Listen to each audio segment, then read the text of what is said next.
Well, welcome everyone. Thanks for joining us. It's Jessica Pancoast, head of the Genesis training team and help desk, and my name is Jason Barnes, and we're here to talk ICD-10 another time with you. And today we're going to start in a different direction than we have in previous ICD-10 webinars.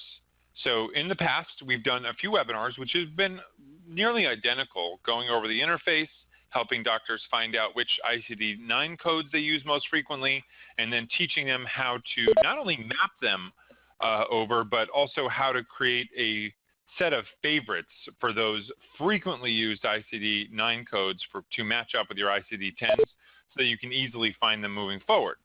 Today we're actually going to go in a different direction to begin with. That direction is with documentation. Now, I want to make sure it's really clear that we are not going to be telling you how to document specific clinical situations, rather how to manipulate our system and make sure that you guys are ICD-10 ready with the note macros or those preset macros for documenting your visits that are so popular with so many of our doctors. If you do have a question during this, I ask that you chat it in. We are keeping everyone else on the line muted, and we will get started with that agenda. Jess, any other questions that have come through on things that people would like us to cover today? Nope, not yet. Not yet, perfect. So to start with that, I've got a patient up on the screen. I'm going to go over a brief overview of our travel card again right now. Very colorful, I get that. It looks like the cockpit of a 747. However, everything's pretty useful here. We've got these tabs where my mouse is, and I'm going to make this even just a little bit bigger for everyone. We've got our EMR tab and our diagnosis tab. These are the two things that we're going to focus on today. In your EMR tab, you're going to come into any visit that you want to. I don't care if it's a first visit or a re-eval on their 10th or 12th visit, and you're going to want to do the same things over and over again. If you know what type of diagnosis it is, or you know how you handle a standard re-eval, then you don't want to spend time, or waste time, I should say, doing the same things over and over again. The magic in our system is that we can load a note macro. That note macro is accessed by hitting the note macro button, hitting the load feature, and you'll see choices come up, and this is our demo account, with how you can manipulate the buttons that are already pushed in our system that create the narrative. So in this particular instance, we're looking at a bunch of different macros, and let's just say we're talking about personal injury. If I click on a personal injury note, I can replace the current note, meaning I can add to, meaning I can wipe out everything that's on this particular note and start over again, or I can add it to the current note. With this particular visit, I'm going to cancel out of here. We already have a narrative written, and I will show that right now. This narrative is generated by taking each individual line in our system. And this is the first line for the subjective, where you have an onset date that's chosen in this button, you know, the type of injury, the mechanism of injury. In this one, it was trauma. The next one is the type of pain or discomfort being experienced. There's swelling. We could put stiffness, tightness. I'll add one here. And then we actually go in and try and qualify what type of pain that it is. So in the next button, you can put different things. And as you keep choosing the location, if it's radiating somewhere, you create this narrative. And you can see here, I've actually changed that narrative by clicking a button or two. What we found is that a lot of doctors find it really useful if they have very repetitive either injuries or situations to create prefabbed or pre-hit buttons. That is our note macro. So if you load a note macro, I'll go back in and actually choose one. Our personal injury, I will add to the current note. It will go in and add rows of information that will change the note that you don't have to hit each time.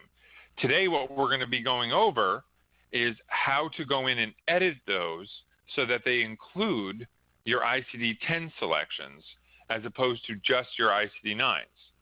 First step is you're going to have to know what your ICD-10 mappings are, and we're going to have Jess actually walk us through how to change those macros real time today. So that's the first thing we're going to go over, and after we're done with that, we can actually go over the interface one more time for anybody who would like to stick around and see that. Sound good to you, Jess? Because I have received a couple of emails in the last couple of minutes. Will you be going over the interface? We've actually, the one question that in the chat is actually, are we going over macros? So we've got people who want both things. Okay. So we'll do both things today. So in this instance, that's how we're going to start. Jess, anything you want to add to the setup to this? No, I think we're good to go. All right. So I'll stop sharing and throw it over to you. All right. Okay, I should be sharing now. Can you see my screen? It's coming up, Jess. It's not there yet. Okay, then I'll wait until it actually comes up. Yes, thank you. Move your mouse around a little bit. No. Right. One more question that Dr. Peter is asking, and I'll just read it. Would you suggest we make an ICD-10 macro and to add to the ICD-9 macros? And my answer to that is yes. You should create an additional ICD-10 version of your ICD-9 macro. There are still some payers out there that are not switching to ICD-10, so I would not get rid of all of your ICD-9 macros. Right. We have it on the back end, which code actually goes out on the claim. So right now, if you keep both sets in your note, it'll be good regardless of which set the payer is taking. Yeah, and there's probably some people listening, Jess, that aren't going to be up on that comment just yet, so we can give them some context in a minute or two here. Okay. All right, and it's working now. Your screen is sharing, and I got a couple of people confirming that they can see now, so we should be able to get up and running. All right, so I just went into a different patient so I could blank out the note, start from scratch basically. And this is actually what I do recommend when you're first starting to create no macros is to start with a dummy patient. When you save a note macro, it's going to save every button that you've clicked. So you want to make sure that the buttons that you're clicking are only the ones that you want to save. That's why I recommend a dummy patient rather than an actual patient that you're doing a full note on. So to get started, macros can be one specific tab, like you can just create a subjective macro or an objective assessment, whatever tab in this note you want, or it can be all or any combination of them. When you get started, you're going to come in to the tab you want to work on, and you want to fill in. Yeah. I've got to interrupt you for just a moment. I don't know if you're going to get to this, but I just want to make sure that if anyone is practicing this on a dummy patient, they do have to use that patient who has the fake ICD-10 payer with it, correct? Actually, I'm not sure if they do anymore because we are actually showing the ICD-10 field for all of them. Okay. So the only difference is they wouldn't get the crosswalk. So that's it. Actually, but you did make me think of something. Before you get started, you guys probably want to save a blank note macro. We actually had one saved. That's how I blanked out my note really quick. When you're working on creating different macros, you always want to start from scratch when you're starting to work on the next macro for the next situation. And rather than having to come in here and click into each box and hit clear all and clear out all the stuff that you've already entered, it's a lot simpler. First thing you want to do, come in here, having a completely blank note, and then go to Note Macros, Save Note Macro, and fill in the name, blank, empty, whatever you want to call it. That way it's just going to be really fast for you guys to blank out your notes and start working on your next macro. So once you've done that, then you can get started. And what you're going to want to do is you want to fill in the buttons that are the same in the majority of the cases. So if you were working on a macro for neck injuries, you would come in and, you would fill in the location and that type of thing. That's always the same. That means that when you're filling these in for each patient, when you do load that note macro, there are going to be some blanks in your notes that you have to fill in for that specific patient, such as how painful it is and maybe the cause of that particular injury. So the note macro might not be the entire note complete. You click a button and you're done. You're going to have the note macro to help you out to do a lot of the parts of the note that you do the same thing over and over again every time this type of injury comes in that you're trying to fix.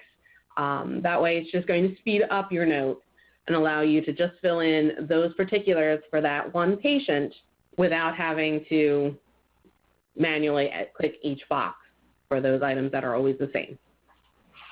All right, so let's say, for example, what do I want to do? I know a lot of people like to do the objectives for macros. They want to put in all their tests that they do for their patients.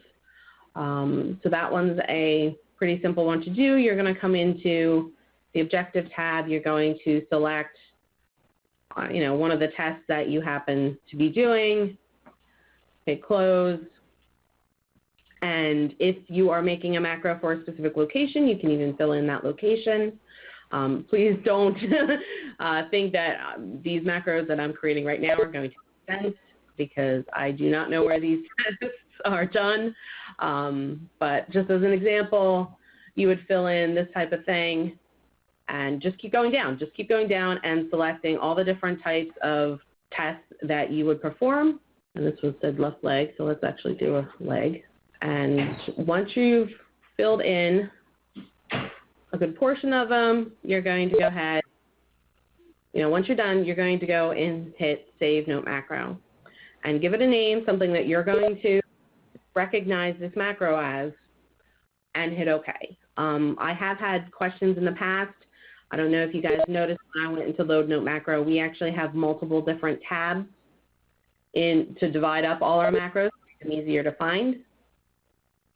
If you just go in there and enter a name, they're all going to show up on one tab, and that's the default tab.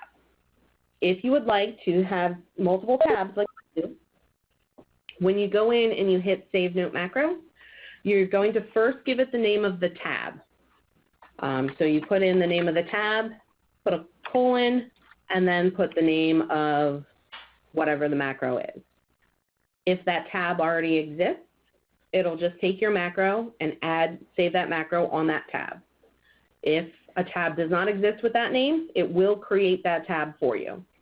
So that way you can easily divide up those macros, make them easier for you guys to find. Hey, Jess, 3 people have asked virtually the same question here in a second. They're using our system already, and they're asking, why do I need to create a macro in the first place? The visit just pulls from the last one. What would I do? Why would I need one? Okay. Do you want to take it, or do you want me to? I'll go for it. Go for it. Okay. Most of the time when macros are being added, they are going to be added, if you have a daily note type one, it would be the first time you're doing the daily note for that patient. Again, it's just to fill in the boxes that are most commonly filled in for that first time, and then going on, yes, it's going to pull from visit to visit, and you don't have to keep doing the macros. It's usually the exam, re-exams, and we find a lot of objective testing. If somebody comes in and has, a certain type of diagnosis or problem, there's usually 3 or 4, maybe even 5 or 6 tests that need to be done, or scores from an OATS assessment that need to be put in, and these pre-populate those buttons, and you just have to put the results in. Right. So it's just trying to speed it up. But yeah, once you have these in here, yes, it will pull from visit to visit. So it's not something that you would be using every visit for a patient. You'd load it at once, and then you're great.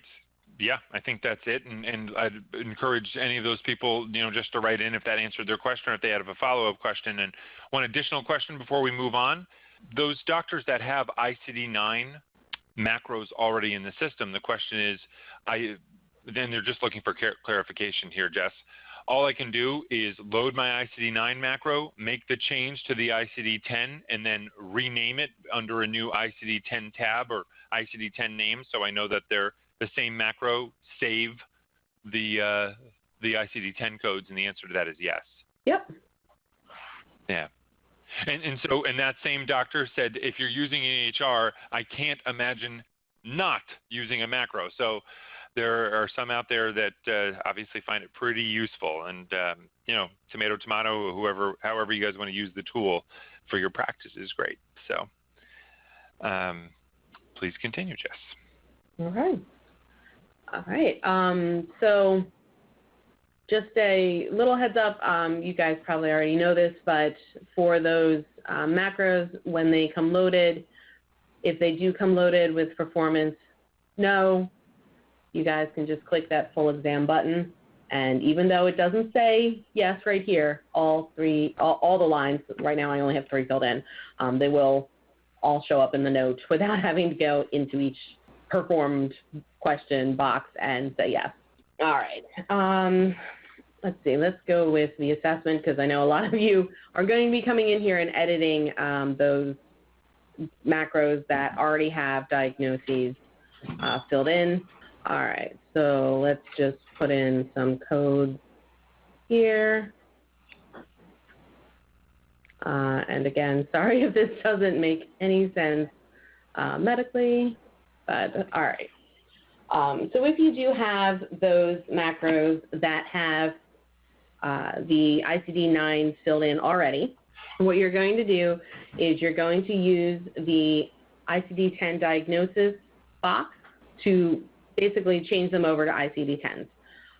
You can use the ICD-10 button to bring them over. We'll have the Vericle Gems crosswalk for you guys. The last 2 I just added were the 723.1 and the 739.0, so I'm going to go ahead, click on those. I get an M99.00. It's plus. Again, for this one. For all those who haven't seen the interface before, she's going through it quickly. Yes, but we will be going over it more. We will go slower in a little while. We wanted to start for all those docs and clinicians who are looking for this specifically and who were very passionate in requesting this for this week. So. Right. All right. So the codes I'm looking for are the M99.00, and it's just going to yell at me because I'm trying to add it twice, but that's okay. Okay. Save those. I now have those ICD-10s in my note macro. I'm going to come into my note macro. I'm going to save it. You guys have 2 options. You can save it to the same place that your previous note macro was saved, whether that's the default or whether you actually already have tabs. Or you can create a brand new tab that's just ICD-10 and put all the macros that you're redoing, adding those ICD-10 codes all in one place. Up to you guys. It's just how easy you think it's going to be to find those macros that you need in one place versus the other. And then you're just going to go ahead and name the macro and hit OK, and that's it. You've updated the macro to ICD-10, and you're good to go. So hopefully no one found that too challenging. But if you didn't see it, didn't get it, and need us to go over it, this is a great time to ask. Because we're here, we're happy to do it, and I'm getting a question in right now. So why do you keep saying as you go and not when you're completely done with the note? Can you go over the new tab on the note macro regarding the DX, Medicare, and insurance? Okay. So Dr. Shelley is asking us, why do you keep saying as you go? And I'm not 100% certain what the question is, but I'll just take a stab at it, Jess. Probably I probably said it when I said you go and save it as you go. You would just be saving it once you're complete each macro. Each macro, and Dr. Shelley, a lot of the macros are not complete notes. In fact, I would say 30% of the macros saved in the system are for objective testing, where they want to put a list of objective tests that they want to remember to perform each time a specific diagnosis is given. And so, if there is that type of situation and you just want to go in and just create a macro for objective testing, you can do that. It's very popular. Please let me know if that answers your question. And then she asks, can you go over the new tab on the note macro regarding the diagnosis, DX, Medicare, and insurance? I'm actually not quite sure what she means, the new tab, like the widget? It could be. It could be just that she's looking for that interface review that we're going to do in a couple of minutes. So Dr. Shelley, if you can confirm that, that would be great. And the next doctor asks, so just to let everyone know, a couple of people who had to join late, yes, we will be posting this. You will be able to see this. It probably will not be posted until the earliest tomorrow, the latest Thursday morning. And Dr. Shelley did say that it answered her question, so that's great. And then I got 3 requests in a row to just do it one more time from the top. So do you mind doing that, Jess? Sure, not a problem. So I'm just going to go in here and load a blank note. I'm just going to replace my current note. That way, starting off completely blank. When you're going in to save a macro, you're going to fill in only the boxes that you repeatedly fill in with the same information across multiple patients who all come in for the same type of treatment. So like Jason was saying, at least 30%, I would say, of the macros saved in our system are simply a list of all the tests that a practice does. So they come in here, they select the particular test. If there is if a particular test is restricted to a specific location, you can go ahead and fill that in as well. Again, please don't think that my selections are going to make any sense. Not a doctor, Jess? You haven't figured that part out, huh? No, haven't just, managed to pick that up by osmosis yet. All right, so once you've selected the buttons that you want to save as one macro, again, it can be on one specific tab or it can be across all of the tabs. You're going to go up and click Save Note Macro and give it a name. If you want to put it on a specific tab, you put the tab name first, a colon, and then the name of the macro.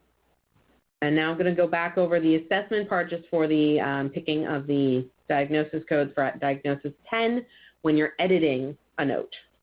Well, actually, it can be for when you're creating it. If you guys don't have macros right now, you can do it for new macros as well. So I'm just going to go ahead and select those same codes again, or maybe not, because I don't remember which was the other one I picked. So I think that might have been it. All right, so now we need to, I don't know about you, but I don't know what the GEMS mapping of these 2 codes are. So I'm going to go to the diagnosis tab. It's actually going to tell me I already mapped them because it did. But normally, sorry, I didn't remove the ICD-10s. Normally they would be orange and you would click on them and select the code you would want. I actually forgot to remove them, so they are still up at the top. But now that I know what codes I need, I can come into this box. It brings up the same widget, it just doesn't have that GEMS crosswalk. And I'm just going to type in the exact code I want and select it. It's going to yell at me because it's trying to add a duplicate, because when I select it, it tries to add it up at the top again, but it's already there. So that's okay. And then I'm just going to hit save. And now those 2 ICD-10 codes are in my note macro, and I can go up and hit save note macro.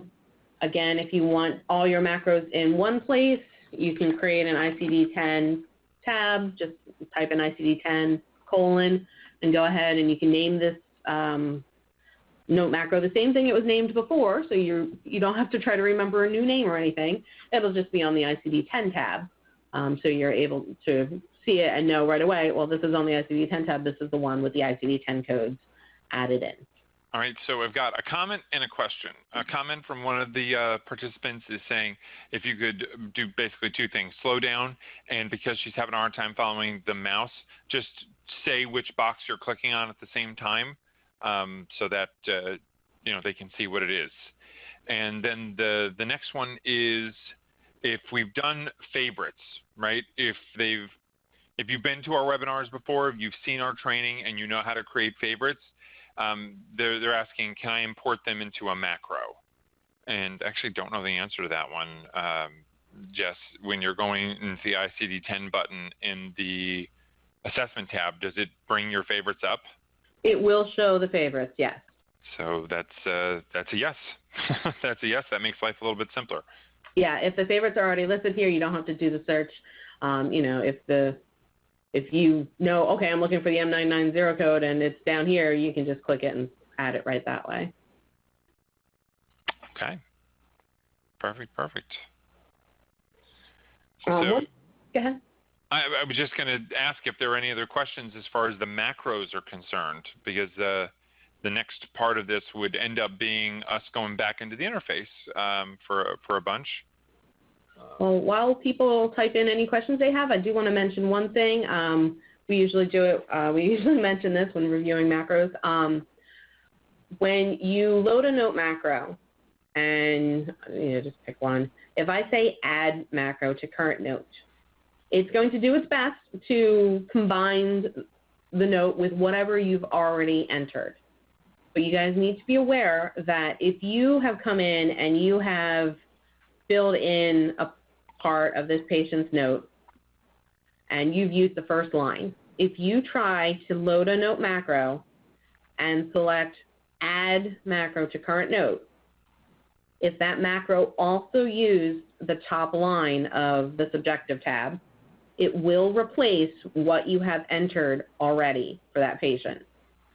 So that is one thing to be aware of when you're creating macros, especially when you're just getting started. We do recommend using the bottom rows to create the macros. That, most of the time bottom rows are not used when you're just filling in a note for a patient.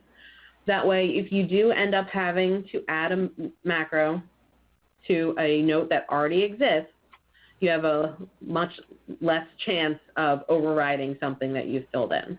Okay, awesome. There was one question for a process overview, one more time of opening up, let's just say an ICD-9 macro, bringing it in, choosing ICD-10, and then naming it again. And there's actually more than one person that asked for this. Okay. So, I'm actually not sure which of our macros might have codes in them, but let's see. I'm going to go to Note Macros, load. Yeah, because we're on our test system, and yeah, let's take a guess. Not actually sure. I'm just going to pick one, and if it doesn't have any codes in there, I'll just stick them in. So let's go to the Assessment tab. Yeah, this one does not. So I'm just going to click on Diagnosis and select some of the codes. And we're going to say, okay, so this is what this macro looks like right now. If I had just loaded it. If I had gone in, let's say this is what the macro would look like. I want to now switch this over to ICD-10. Now, because I did not, if I had loaded this as a note macro, I would not have just selected these buttons. They would have come in with the note macro. That means they would not show up in this ICD-9 section up at the top because I did not just click on them. When you click on them, they immediately go up to the top. When you load a note, they don't. But we do have a fast way for you guys to just bring those notes up there, bring those codes up there rather, is to click this up arrow next to the print button and say yes, and the diagnoses that are in the note but that are not up in the billing section will move up there for you. So if you have a number of diagnoses in the assessment section, that's a way to get them all up there in one shot rather than having to go into each one and click it and unclick it, which will be a pain. So that up arrow is going to be your friend. All right, so now I have 2 codes selected. I've moved them up to the top, so they're in my billing section. I'll now go to the Diagnosis 10, ICD-10 tab, and those codes will be listed up at the top left in orange because I have not yet mapped them. I'm going to click on one of those orange buttons. I'm just going to click on the last 2 because those are the 2 I just added. And it's going to give me the mapping, the GEMS mapping to ICD-10. So I'm going to then click on the blue link. I'm going to get a pop-up where I can favorite it or I can add it to my claim. So I'm going to go ahead, click the plus button to add it to my claim. I'm going to do the same thing for the second code and hit the plus button. All right, so now I have my 2 new ICD-10 codes that I just mapped with those for those last 2 ICD-9s I just added. So I'm going to go back to the EMR tab and click on this ICD-10 diagnosis button. It's going to bring up the widget. And if I had those codes, that M40 and the other M40, as a favorite, it's going to be listed down here at the bottom. In this instance, I don't, so I'm going to go ahead and just start typing in one of the codes I need and hit the search icon. On the right-hand side, I'm going to get the code. I'm going to hit the plus sign again. It's going to yell at me saying I'm trying to add a duplicate. And let's bring up the next one. Search, add it to the top, and then save.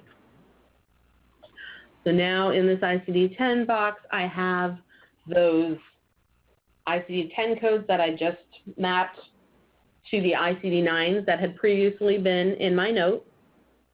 And I can go into Note Macros and hit Save New Note Macro, and then go ahead and save this. Again, if you want it on a separate tab, put in the name of the tab and then a colon, then the name of the macro. Otherwise, if you want everything in the same place, you probably just want to, in some way, indicate that this is an ICD-10 macro.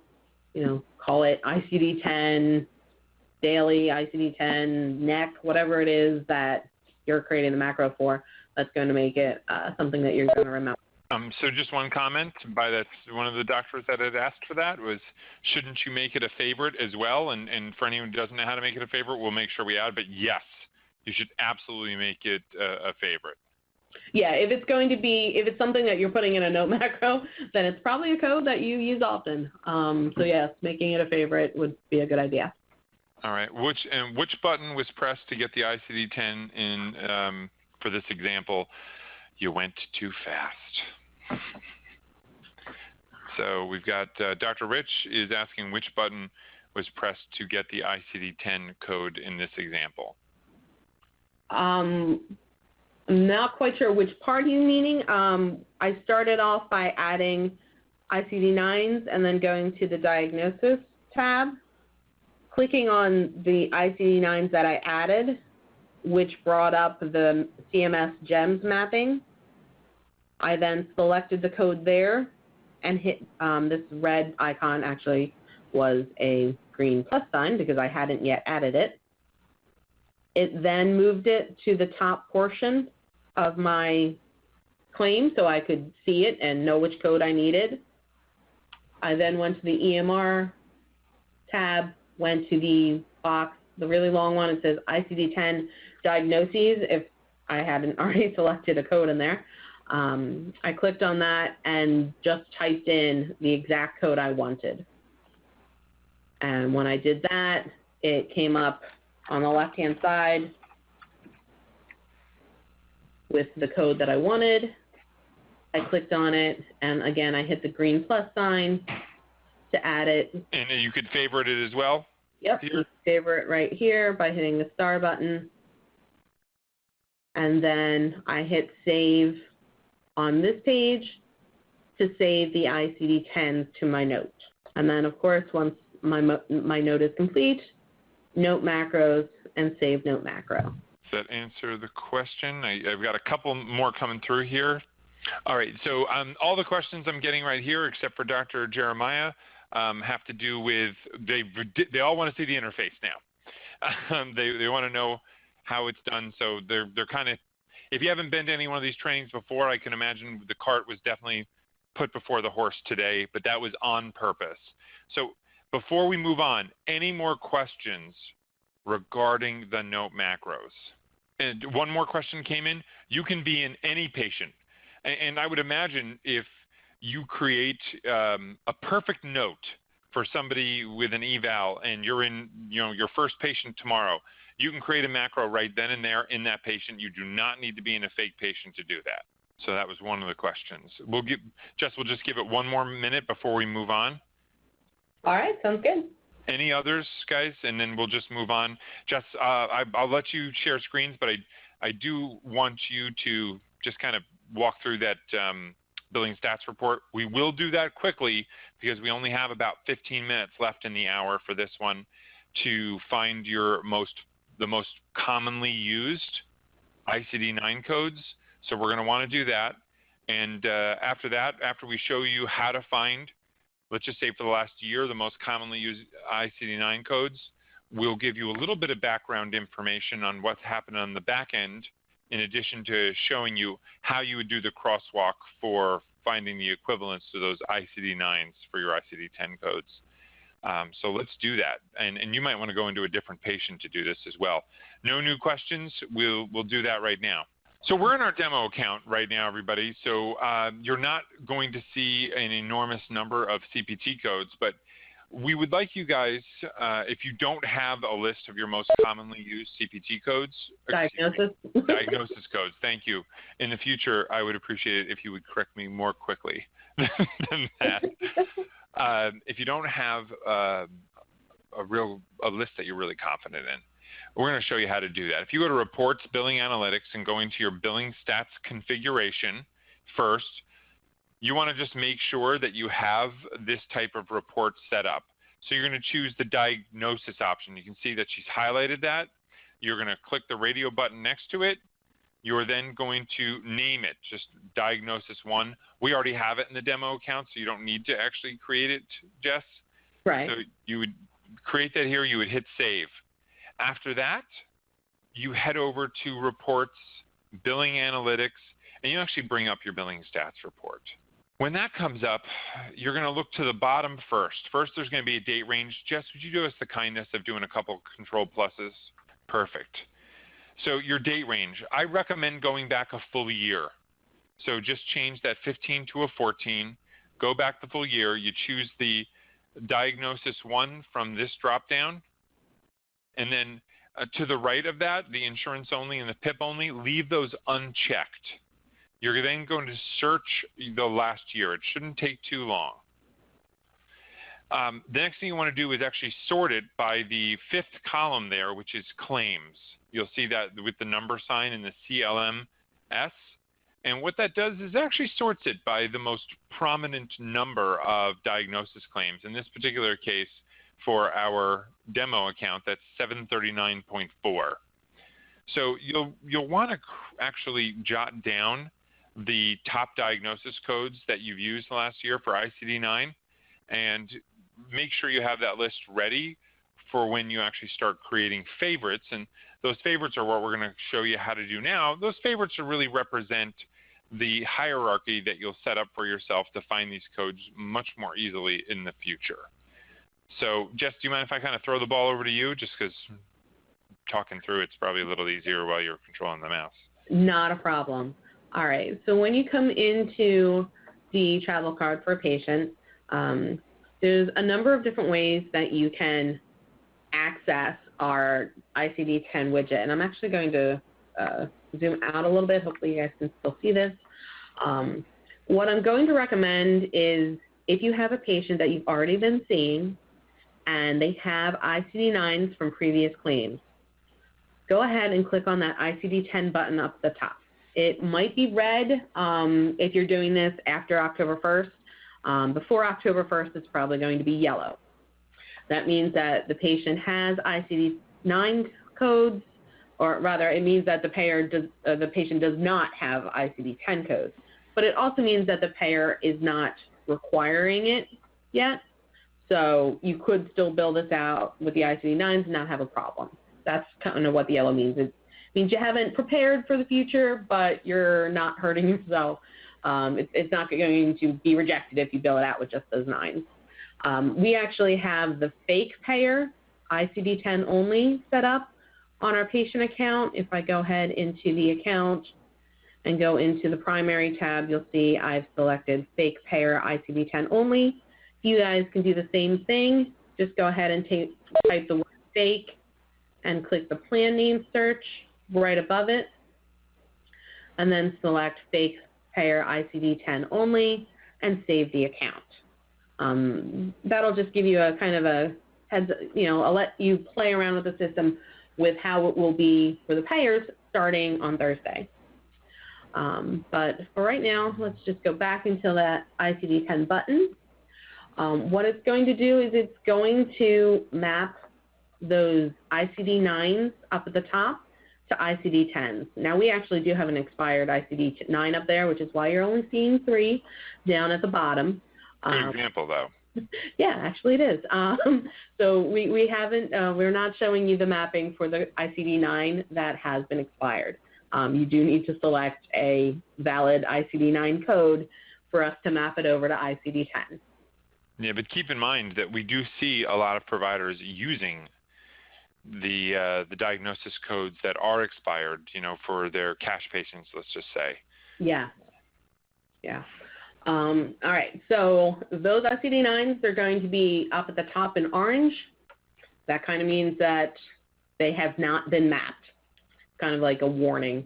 If you click on them, we will show you the PMS Gems matched code. For those of you who don't know, GEMS stands for General Equivalence Mapping. CMS has provided us with mappings from ICD-9 to ICD-10. Basically, if you had been using this ICD-9 code, this is most likely the ICD-10 code that you're looking to use. You should still, of course, review it and make sure it makes sense. To select a ICD-10 code, this one actually just has the one mapped. Some of them you might see a couple different options in blue. The blue ones are the ones that we are suggesting. The ones above it, ICD-10 is in a hierarchical structure, and we do show you where the code we are suggesting comes from. So that's why you see those higher levels in gray. We're just showing you where that code came from, but the one in blue is the one that we are suggesting. If you go ahead and click on that blue link, you'll get another pop-up. The star icon is how you're going to favorite a code. And if you accidentally clicked it, just unclick it, or rather click it again, and it'll fill in that star, and it'll remove that code as a favorite. Hitting the plus sign basically selects that code. Depending on what page you're on, I'm on the diagnosis tab, so it immediately goes up to the top in order to be billed out on a claim. And then you'll see that the ICD-9 code turned blue. You got a check mark indicating that that one's good to go. That means that you have mapped that code to an ICD-10. And you can go ahead and do the same for all the other codes. So hold on, go back into one of those quickly, because somebody just asked, what about the groups button? There were a few other questions in there, but it's just one of the ones that we should talk about first. It's the new button to the right of the star. Yep. So how our system has been working for the past maybe 2 weeks, depending on what server you're on, we allowed you to star items, and those starred items would show up in the favorites tab. If you then had a search, and I'm just going to do one that I actually see in the description above, that you also starred, you could then, apparently didn't like that one, but it would filter your favorite codes based on what search you did. We've had a number of requests, actually, to be allowed to create your own groupings rather than only, filtering by the search words in the description for the code. We've had people request the ability to add it to their own grouping, kind of similar to like you have it on when you select the ICD-9 codes now from the assessment tab, where you can have your cervical and lumbar and segment and all those different tabs. We have just added on beta today, I think, the ability to create your own groups. Yeah, that was definitely in response to a number of people throwing this suggestion our way. Yes.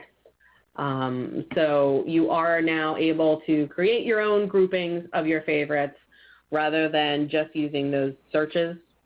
Right. So you can, I don't have a group on this demo account right now, but if I wanted to add it to a group, any available groups would be listed. And then since I don't have one, I can always go into add new groups, give it a group name, and then I would be able to favorite it and move it to a specific group. That way, when I was looking for my favorites, instead of going into the favorite tab, I would select the ones that says groups. My favorite groups would be listed, and I could click it there to get all of my favorite codes that I put into that group. All right, Jess, the questions are coming in fast and furious. And some excellent comments, by the way. We're getting a lot of positive feedback here on this, so that's probably more you than me. In this particular session, just to group a few things together, one of the comments about the codes, we've been told to stay away from unspecified. That's correct. So if you have a choice of laterality, right or left shoulder, and you go to choose the right or left shoulder right now, it will actually throw you an error message on certain areas that are very unspecific. So for now, it's CMS is recommending you just put in the shoulder one, and so that's going to be kind of challenging to figure out in the future. Obviously, it's fairly easy for anybody to determine whether or not it's the right or left shoulder, but as far as the code that's payable, right now we're told that through the CMS recommendations that only the unspecified shoulder one is. So I know that kind of flies in the face of some of the things that you've heard. So moving on to the next one, can you explain the group stars? I think we did that, Dr. Pete. Hopefully you got it. The next one is, can we determine the order of the groups? Jess, I don't think you can. I don't think you can. I believe it's in alphanumerical order based on the code. Yep, that's accurate. So you cannot determine the order of the groups right now. If we're talking about our radar, everybody, the way we have your super bill set up right now for your diagnosis codes allows you to determine the order of the groups. Eventually, when we figure out which codes are going to be paid and which ones aren't, and we know we're not going on the great ICD-10 diagnosis code search together, we are going to create that so that you can actually have those groups easily moved around and put in the order that you're going to use more often. So another question is, well, Dr. Michael asked if it does give you the choice or left or right. It absolutely does, Dr. Michael. So if we looked at any sort of shoulder, it would give you left or right for almost any of the diagnoses. It's just at this point, if you choose those, and Jess is right now bringing up one of those things. Oh, you see, here's a great one. The left or right all show up as payable. But if you only see the unspecified shoulder as payable, our recommendation right now is to go with the one that is being recommended by CMS as payable. So go with the blue ones. So Dr. Michael, I hope that answers your question. Dr. Rich asks the next question. I'm sorry, I'm moving very quickly right now, Jess, because we're nearly out of time. Yeah. So the next question is, which app is up to date? Right now, with all the latest features, your beta server is up to date the most. Jess, could you please show them how to get to that? Should they look up at their URL and not see the word beta? You can go up here and choose beta, or you can choose your production servers, very easily. The beta is going to be the one with all the latest and greatest on it. Yeah, the beta has the groups. The other ones don't. The others, I think, were updated either last night or the night before. Just be aware that if we do have any critical issues, beta might go down for about 30 seconds while we reboot it to fix a critical issue. That is our experimental server. Next question is, can you move the ICD? Oh, no, we already answered that one. There's just another person with the same question. And then a lot more positive comments. I've made a few favorite groups. When I go to a specific code and want to favorite it, I don't have my group name next to choose from. So, well, one of the questions, and again, if anybody who has their hand up right now, please type in your question. I won't be able to respond to the individual hands. So, you know, for a few of you guys that have that, I noticed there are 3 people. Please type in your questions. There's one doctor I wish we could SU as them right now who's saying that those groups are not showing up in the group button. I ask you to open up a ticket on that and make sure you specify which server you're on, because we would very much love to look into that. We want to make sure this is working. We're putting out very new functionality very quickly here for Thursday, so everybody should be able to use this functionality on Thursday. If the group function's not available on all of the servers, that's okay. You can still favorite things, etc. And then he gives us more of an example. Yeah, Dr. Pete, we're going to have to work with you individually on that group issue. And Jess right now has been kind enough to show you how to go up to the help page and start to open up a help request. Yep, if you guys are having any trouble, go ahead, open help request task, fill in your actual question. Please do not say call me. You are going to go to the end of the line. We are helping people as fast as we can, and if you actually tell us what you need help with, it gets you help faster. Attach a patient if you have an example. Hit send. You get the 3 options at the top. You want to come to my team, that is the help desk. Please, tickets are better than phone calls. We are constantly calling people about the tickets that are opening, so you are very unlikely to get us by calling. Yeah, well, Dr. Pete already put in here that he will be opening up a ticket, and we're happy to help. So thank you for doing that. Last question of the day, as it is 3 o'clock, is there a specific order that the diagnosis codes need to be in different from ICD-9? No, not different from ICD-9. In fact, yes, the order of diagnosis codes still does matter, and you should follow the same direction you received for ordering ICD-10 codes as you received with ordering ICD-9 codes. So that is a big deal. It should not be ignored. Your most severe diagnosis code should go first by far. Guys, thank you so much. We really, really appreciate not only just showing up, but being so engaged with us. We try and put together content that will be as relevant to everyone as it possibly can be. We had well over 50 people on our webinar today. We will be doing another Q&A. Jess, we haven't had a chance to really talk about it because we've been so ICD-10 focused. I would imagine next week we're going to keep the content very vague and allow people to bring questions so that they can type them in and get answers. We can do a little bit maybe more of what we learned from ICD-10 in the first few days of it, Jess. We'll come with a little bit of that content, but then we'll keep it open. Sounds good. Okay. And so, guys, we are going to end the webinar now. Thank you again so much for showing up. We love having you as customers. We're here to support you, and would love to do all that we can. Open tickets to us, and we'll do our best to get them as quickly as possible. Thanks, guys. All right. Bye. Bye.